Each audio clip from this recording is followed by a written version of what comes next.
పితా పుత్ర పవిత్రాత్మ నామమున ఆమేన్. ఈనాటి దేవుని యొక్క వాక్యానికి మీ అందరికీ ఆహ్వానం పలుకుతూ ప్రభుని యొక్క వాక్యములు శుభవార్త 2వ అధ్యాయము 41వ వచనము నుండి చదువుకుందాం. ఆయన తల్లిదండ్రులు ప్రతి సంవత్సరము పాస్కా పండుగకు యెరూషలేమునకు వెళ్ళేవారు.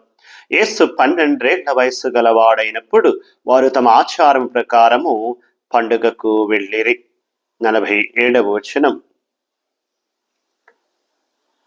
ఆయన సమాధానములను వినినవారు ఆయన వివేకమునకు విస్మయముందిరి. యేసును చూచి తల్లిదండ్రులు మిక్కిలి ఆశ్చర్యపడిరి. ఇది క్రీస్తు ప్రభుని సువిశేషము. క్రీస్తువా మీకు స్తుతి స్తోత్రములు కలుగునుగాక. దేవుని నమ్మినటువంటి బిడ్డలారా, ఈనాటి వాక్యములో భాగముగా మనము చూస్తూ ఉన్నటువంటి సంఘటన యేసు ప్రభునే తల్లిదండ్రులైనటువంటి మరియ తల్లి జోజెప్ప గారు ప్రతి సంవత్సరము కూడా పాస్కా పండుగకు యెరూషలేము దేవాలయానికి వెళుతున్నారు అనే సందేశం మనకి ఇక్కడ తెలియజేస్తూ ఉన్నారు. ప్రతి సంవత్సరము కూడా పండుగకు యెరూషలేము దేవాలయానికి, వాళ్ళు ఉన్నటువంటి నజరేతు పట్టణము నుండి యెరూషలేము దేవాలయానికి చాలా మైళ్ళ దూరం ఉంటుంది. చాలా రోజులు నడవవలసి ఉంటుంది. మరి నడుచుకుంటూ ప్రతి సంవత్సరము కూడా వీరు బాలయేసును తీసుకుని దేవాలయానికి వెళుతూ ఉండటం ఆచారముగా భావిస్తూ ఉన్నాము, ఆచారముగా చూస్తూ ఉన్నాం. అయితే యేసు ప్రభు 12 ఏళ్ల వయసులో ఉన్నప్పుడు మరియ తల్లి జోజెప్ప గారు యేసు ప్రభుని తీసుకుని యెరూషలేము దేవాలయానికి వెళ్ళారని చెప్పి వాక్యం అంటుంది. అక్కడ 3 రోజులు ఉన్న తర్వాత ఇంకా తిరిగి ప్రయాణములో అక్కడ దర్శనము పండగంతా అయిపోయిన తర్వాత పండగ నుండి వస్తూ ఉన్నప్పుడు యేసు ప్రభు వాళ్ళతో లేడు. మరియమ్మ గారు ఆడవాళ్ళతో, స్త్రీలతో వెళుతూ ఉండవచ్చు, జోజెప్ప గారు పురుషులతో. జోజెప్ప గారేమో యేసు ప్రభు మరియమ్మ గారితో ఉన్నారని అనుకొని ఆయన నిదానమయ్యాడు. మరియమ్మ గారేమో జోజెప్ప గారితో వస్తున్నాడేమోనని చెప్పి, తండ్రితో వస్తున్నాడని చెప్పి మరియమ్మ గారు నిశ్శబ్దముగా ఉన్నారు.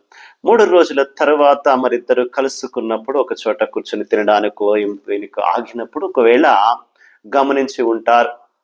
యేసు ప్రభు అక్కడ వాళ్ళతో లేడని గమనించి అందరినీ అడిగి బంధువుల మధ్య, అక్కడ ఉన్నటువంటి వాళ్ళందరి మధ్య చూచి మళ్ళీ వెనక్కి తిరిగి ప్రయాణమై ఉంటారు. అలా తిరిగి ప్రయాణమై మరలా యెరూషలేము దేవాలయానికి వెళ్ళినప్పుడు యెరూషలేము దేవాలయంలో యేసు ప్రభు పెద్దల మధ్య, ప్రధానార్చకుల మధ్య, బోధకుల మధ్య, పెద్ద పెద్ద వాళ్ళ మధ్య కూర్చొని మాట్లాడుతూ ఉన్నారు.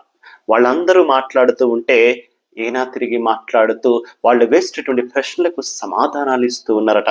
వాక్యములో చాలా చక్కగా అంటూ ఉన్నటువంటి మాట, ఆయన సమాధానాలు వినిన వారందరూ ఆయన వివేకమునకు మిక్కిలి విస్మయముంది. ఆయన ఇచ్చినటువంటి సమాధానాలు, బదులు ఆయన మాటలు, ఆయన ఉపదేశము చూసి అందరూ కూడా ఆశ్చర్యపోయారు, విస్మయం పొందారట. తల్లిదండ్రులు సైతం కూడా యేసును చూచి తల్లిదండ్రులు కూడా అప్పుడు మిక్కిలి ఆశ్చర్యపడిరి. ఏంటి యేసు ఇలా మాట్లాడుతున్నాడు, ఇంత గొప్ప మాటలు మాట్లాడుతున్నాడు అంటూ అందరూ విస్మయం పొందారు. తల్లిదండ్రులు కూడా చూచి ఆయనను సడన్ గా అక్కడ పెద్ద పెద్ద వాళ్ళందరి ముందు మాట్లాడడం చూసి వాళ్ళు కూడా ఆశ్చర్యపోయారు. ఇక్కడ మనము నేర్చుకోవలసినటువంటి మాట, దేవాలయానికి చిన్నప్పటి నుండే యేసు ప్రభుని తీసుకుని వెళ్ళడం ఆనవాయితీగా మనము చూస్తూ ఉన్నాం. యేసు ప్రభు యొక్క వివేకానికి, విజ్ఞానానికి అందరూ ఆశ్చర్యపోవడం అంటే ఆయన సామాన్య మనిషిలాగా కాకుండా, మనలో ఒకరిలాగా కాకుండా గొప్పగా మాట్లాడుతున్నాడు కాబట్టి ఈయన సామాన్య మానవుడు కాదు అన్నటువంటి సందేశం మనకు ఈ వాక్యం ద్వారా అందిస్తూ ఉన్నారు. కాబట్టి తల్లిదండ్రులు ఏ విధముగా యేసు ప్రభుని వారి తల్లిదండ్రులైన మరియ తల్లి జోజెప్ప గారు దేవాలయానికి అలవాటు చేశారో, తీసుకెళ్తూ ఉన్నారు. బిడ్డలు, తల్లిదండ్రులు అందరూ కలిసి తప్పనిసరిగా దేవాలయానికి వెళ్ళడం నేర్చుకోవాలి. దీని నుండి మనం బిడ్డల్ని తీసుకొని దేవాలయానికి వెళ్ళండి. వాళ్ళకి కూడా దేవాలయంలో ప్రార్థన చేయటం, యేసయ్య సన్నిధిలో కూర్చుని ప్రార్థనలో, విశ్వాసంలో ఎదగటం వారికి తల్లిదండ్రులు చిన్నప్పటి నుండే పిల్లలకు నేర్పించాలి అనే వాక్యము ద్వారా మనం నేర్చుకోవాలి. అయితే 1531 సంవత్సరములో ఇదే డిసెంబర్ నెల 9వ తారీఖున ఒక వ్యక్తికి దేవాలయంలో ప్రార్థన ముగించుకొని వెళుతూ ఉన్నటువంటి సమయములో మార్గ మధ్యములో మెక్సికో పట్టణానికి కొన్ని మైళ్ళ దూరములో ఒక కొండ ప్రాంతములో మరియమ్మ గారు దర్శనమిచ్చారటండి. ఆ వ్యక్తి పేరు జాన్ డిగో. చాలా నిరుపేద అమాయకుడు. దేవాలయంలోనే ఉంటూ ఎక్కువగా ప్రార్థన చేస్తూ ఉపదేశిగా కానీ లేకపోతే దేవాలయంలో ఏ పనున్నా చేసుకుంటూ దేవాలయంలోనే ఎక్కువ సమయం గడుపుతూ ఉండేవాడు. చాలా పేదవాడనమాట. ఆ మెక్సికో దేశాన్ని, మెక్సికో పట్టణాన్ని స్పానిష్ వారు ఆక్రమించుకొని పరిపాలిస్తున్న రోజులవి. 1531 సంవత్సరం డిసెంబర్ 9వ తారీఖున ఆయన వెళుతూ ఉండగా మరియమ్మ గారు దర్శనమిచ్చి మాట్లాడుతూ ఒక మాట చెప్పారట జాన్ డిగోతో. ఇక్కడ ఒక దేవాలయాన్ని నిర్మించండి, ఈ దేవాలయము ఇక్కడ నిర్మాణము జరగాల, నీవు వెళ్ళి పెద్దలతో చెప్పు, ఇక్కడ దేవాలయం నిర్మించమని చెప్పండి, ఇక్కడ దేవుని ఆశీర్వాదము దీవెనకరమైనటువంటి దేవాలయము ఒకటి నిర్మించబడాలి అని నేను ఆశపడుతున్నాను అని చెప్పి మరియమ్మ గారు వెళ్ళిపోయారట. ప్రత్యక్షమయ్యారు, చెప్పాలనుకున్న సందేశం ఇచ్చి ఇక్కడ దేవాలయం నిర్మించండి, ఇక్కడ దేవుడి ఆశీర్వాద స్థలముగా మార్చబోతున్నారు ఈ స్థలాన్ని అని చెప్పి మరియమ్మ గారు వెంటనే ఈయన ఆనందముతో తబ్బి ఉబ్బిపోయి, మా మరియ తల్లి నాతో మాట్లాడింది, ఇక్కడ దేవాలయం కావాలనంది అని ఏం చేయాలో అర్థం కాక పరిగెత్తుకుంటూ అలానే నడుచుకుంటూ పరిగెత్తుకుంటూ హడావుడిగా అక్కడ ఉన్నటువంటి ఆ సమయంలో మెక్సికోలో ఉన్నటువంటి బిషప్ గారు అయినటువంటి జుమర్రా గారి దగ్గరికి పరిగెత్తుకుంటూ వెళ్ళారట. వెంటనే బిషప్ గారి దగ్గరికి వెళ్ళి, ఫలానా కొండ ప్రాంతములో టెబాయిక్ అనేటటువంటి కొండ ప్రాంతంలో మరియమ్మ గారు నాకు దర్శనమిచ్చారు, ఆ ప్రాంతంలో దేవాలయాన్ని నిర్మించమని అడుగుతున్నారు, మీరు దానికి సంబంధించి ఏర్పాట్లు చేయండి తండ్రి గారా అని చెప్పి బిషప్ గారితో చెబితే, అక్కడ ఉన్నటువంటి బిషప్ గారు అప్పుడు అన్నారట, నీవు చెప్పే మాటలు నిజమని నేను ఎలా నమ్మాలి? ఏదన్నా ఒక నిదర్శనం ఉంటే తప్పితే, ఏదన్నా ఒక రుజువు ఉంటే తప్పితే నువ్వు చెప్పేది నిజమని నమ్మలేము. ఎంతో మంది వచ్చి ఎన్నో రకాలుగా చెబుతుంటారు, ఎలా నమ్మమంటావు? నిజముగా నీకు మరియమ్మ గారే కనిపించారని, మరియ తల్లి దర్శనం ఇచ్చిందని, మరియ తల్లి అక్కడ దేవాలయం నిర్మించమంటుందని, నువ్వు చెప్పే మాటలు మేము ఎలా నమ్మాలి అని చెప్పి బిషప్ గారు దాన్ని తృణీకరించి నెట్టివేసి పంపించేశారు. ఆయన నిరాశతో బాధపడుకుంటూ వెళ్ళిపోయాడు జాన్ డిగో అనేటువంటి పేద వ్యక్తి. అయితే మరలా సరిగ్గా 3 రోజుల తర్వాత ఇదే రోజున డిసెంబర్ 12వ తారీఖున 1531 సంవత్సరంలోనే 3 రోజుల తర్వాత డిసెంబర్ 12వ తారీఖున మరలా ఆయన అదే ప్రాంతంలో నడుచుకుంటూ వెళుతున్నటువంటి సమయంలో మెక్సికోకు 3 మైళ్ళ దూరములో ఉన్నటువంటి కొండ ప్రాంతములో మరియమ్మ గారు మరలా ఆ వ్యక్తికి ప్రత్యక్షమయ్యారట. ఈ ప్రాంతములో, ఈ స్థలములో ఒక దేవాలయాన్ని నిర్మించండి, ప్రార్థనా స్థలము కావాలి, దేవుడు ఈ స్థలాన్ని ఆశీర్వాదకరముగా మార్చబోతున్నాడు అని చెబుతూ ఉంటే, నేను వెళ్ళి చెప్పానమ్మా, నన్ను నమ్మట్లేదు, నేనేం చేయాలి, ఏదైనా రుజువు కావాలంటున్నారు అని చెప్పి ఆ వ్యక్తి అన్నప్పుడు మరియమ్మ గారు వెంటనే, నీ శరీరం మీద ఉన్నటువంటి ఆ దుప్పటిని అక్కడ పరచు అన్నారట. ఆయన శరీరం మీద దుప్పటిలా కప్పుకొని ఉన్నాడు కదా, బాడీని కవర్ చేసుకుంటూ, ఆ దుప్పటిని అక్కడ పరచు అంటే వెంటనే ఆ వ్యక్తి దుప్పటిని అక్కడ పరిచారట. మరియమ్మ గారు తన హస్తాలతో ఇలా చాచిన వెంటనే హస్తాల నుండి పూలు, రోజా పుష్పాలు ఆ దుప్పటంతా కూడా నిండిపోయాట. మరియమ్మ గారు చేత్తో దాన్ని అలా అమర్చి, ఇప్పుడు ఈ దుప్పటిని తీసుకెళ్లి బిషప్ గారికి చూపించు అని చెప్పి మరియమ్మ గారు వెంటనే అక్కడ నుండి వెళ్ళిపోయారు. అదృశ్యమైపోయారు. వెంటనే ఈయన మరలా తిరిగి చూస్తే అక్కడ తల్లి లేదు. వెంటనే ఆ దుప్పటిని మూటగట్టుకొని భుజాన వేసుకొని మళ్ళీ నడుచుకుంటూ, మహిళ కొద్దీ నడుచుకుంటూ మళ్ళీ బిషప్ జుమర్రా గారి దగ్గరికి వెళ్ళారు. మూటలో మరియమ్మ గారు వేసినప్పుడు ఒకవేళ అదైనా ఆకారం ఉన్నా, భుజాన వేసుకుని ఇలా మూట కట్టుకున్నప్పుడు మొత్తం పూలన్నీ కూడా కలిసిపోయి మొత్తం చిందరవందరగా అయిపోయి ఉంటాయి కదండి. అలా పరిగెత్తుకుంటే వెంట పూలెన్ని పాడైపోతాయో, పూలెన్ని చిందరవందరవుతాయో కదా మామూలుగా అయితే. కానీ ఆ వ్యక్తి అక్కడికి వెళ్ళిన తర్వాత బిషప్ గారి దగ్గరికి వెళ్ళి ఆ మూట విప్పేసి దుప్పటిని అలా పరిచాడట. అలా పరిచినటువంటి దుప్పటిలో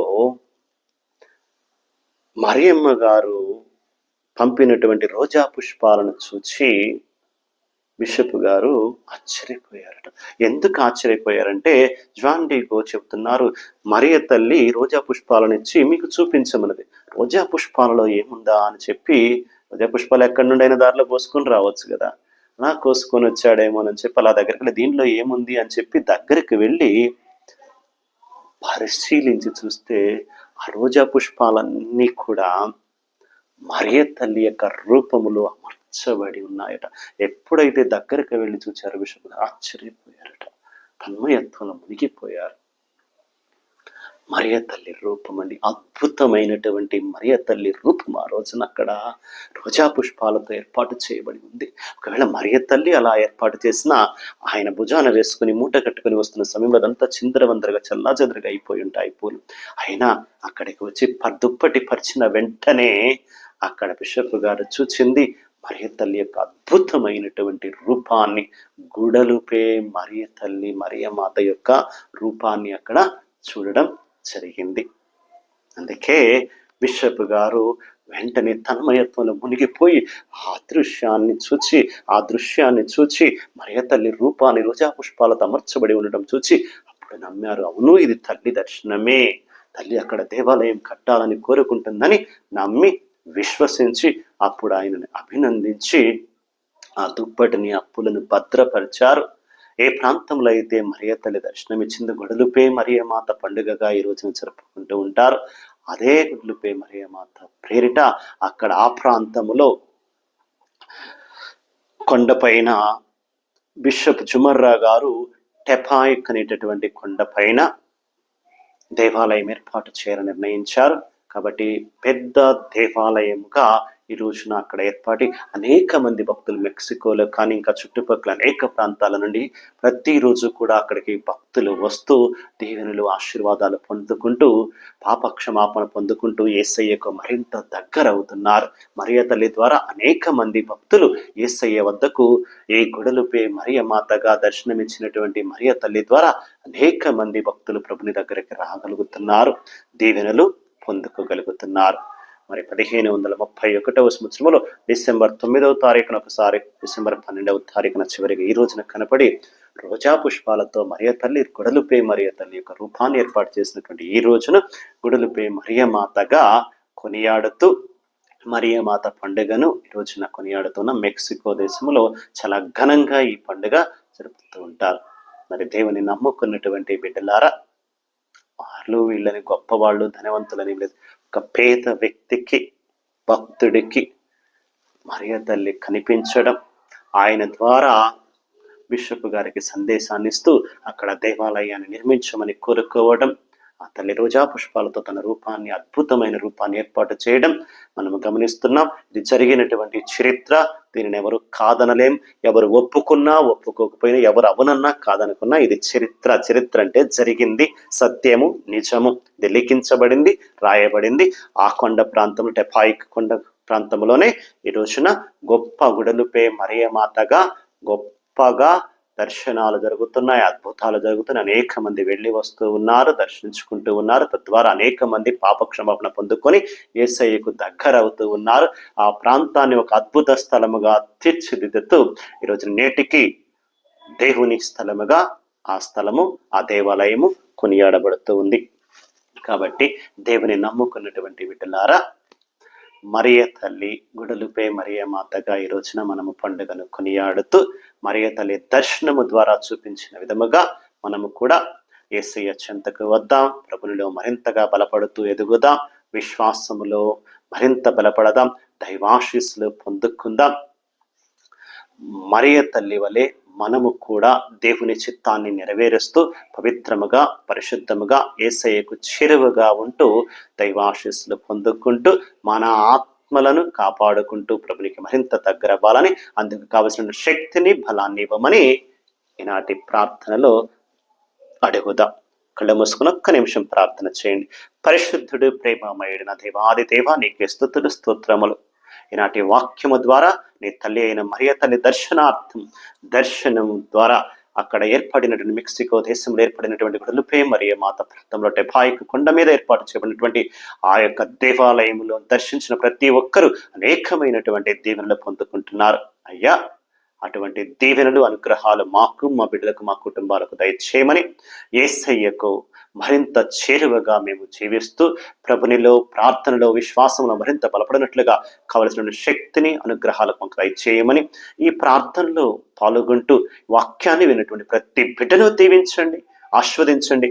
వారి ఉద్దేశాలు, తలంపుల, కోరికలు నెరవేరుస్తూ ఏ బిడ్డను కూడా చేయబడివ్వకుండా ప్రతి ఒక్కరిని దీవించమని, కాపాడమని, మరియ తల్లి వలె మేము కూడా నీకు చెరువుగా జీవిస్తూ పరిశుద్ధ జీవితాన్ని, పవిత్ర జీవితాన్ని జీవిస్తూ దేవుని చిత్తాన్ని నెరవేర్చినటువంటి మంచి క్రైస్తవ బిడ్డలుగా జీవించలాగున నీ కృపా, దీవెన, అనుగ్రహాలు దయచేయమని యేసు ప్రభుని పరిశుద్ధ నామమున అడిగి వేడుకొనుచున్నాము తండ్రి, ఆమేన్. సర్వశక్తి గల సర్వేశ్వరుడు, పితా, పుత్ర, పవిత్రాత్మ మేము, మీ బిడ్డలను, మీ కుటుంబాలను భగవంతుడు ఆశీర్వదించి, దీవించి కాపాడుదురుగాక. God bless you all.